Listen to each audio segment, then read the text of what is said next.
সর্বভারতীয় কংগ্রেস কমিটির যে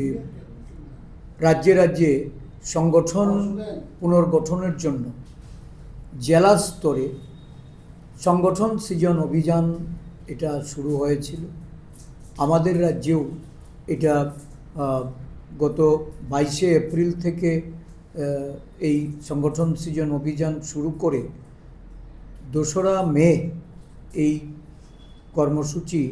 এটা রাজ্যের জেলা স্তরে সম্পন্ন হয়েছে। প্রতিটা জেলাতে একজন করে এআইসিসির পর্যবেক্ষক নিযুক্ত করা হয়েছিল এবং প্রদেশ স্তর থেকেও আমরা 3 জন করে সহযোগিতার জন্য পর্যবেক্ষক আমরা সেখানে নিযুক্ত করেছিলাম। তাদের সকলের উদ্যোগে এই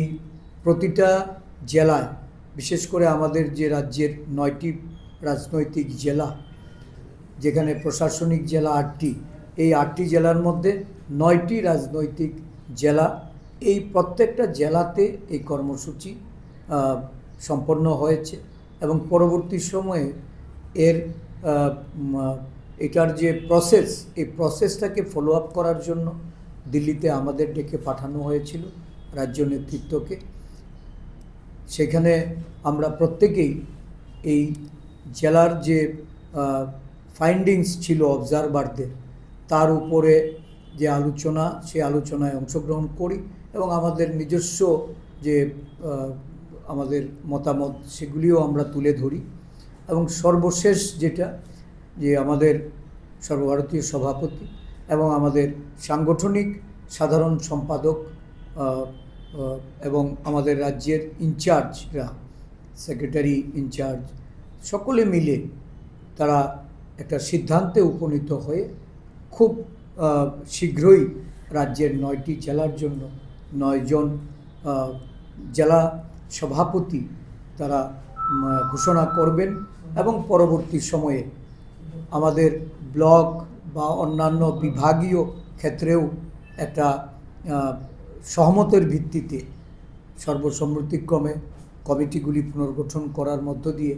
রাজ্য কংগ্রেসকে শক্তিশালী করা হবে এবং সারা দেশব্যাপী যে সাংগঠনিক প্রক্রিয়া যেভাবে সমস্ত নেতৃবৃন্দদের তাদেরকে সহমতের ভিত্তিতে তাদের পরামর্শক্রমে যেভাবে সংগঠন তার পরিকাঠামো ব্যক্তি ঘটছে, আমি এই পদক্ষেপ নেওয়ার জন্য সর্বভারতীয় সভাপতি মল্লিকার্জুন খার্গেজি এবং আমাদের সর্বভারতীয় সভানেত্রী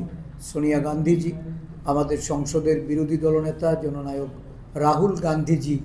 তাদের প্রতি আমি আমার ব্যক্তিগত তরফ থেকে কৃতজ্ঞতা ভরা আমি ধন্যবাদ জ্ঞাপন করছি। এই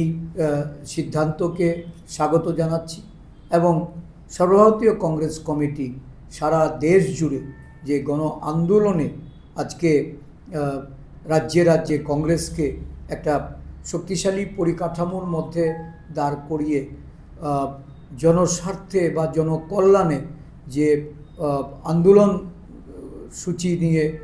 মাঠে নামছে, ত্রিপুরা রাজ্যেও আমরা এই আন্দোলন সূচি আমরা এটা ফলো আপ করছি এবং আগামী দিন আরও বৃহত্তর আন্দোলনের আমরা আমাদের সমস্ত সংগঠনকে আমরা যুক্ত করতে চাইছি। আমি আবেদন করেছি আমাদের সাংগঠনিক সম্পাদক সাধারণ সম্পাদক বেণুগোপালজির মাধ্যমে অতি সত্বর যেন রাজ্যে আমাদের সর্বভারতীয় সভাপতি এবং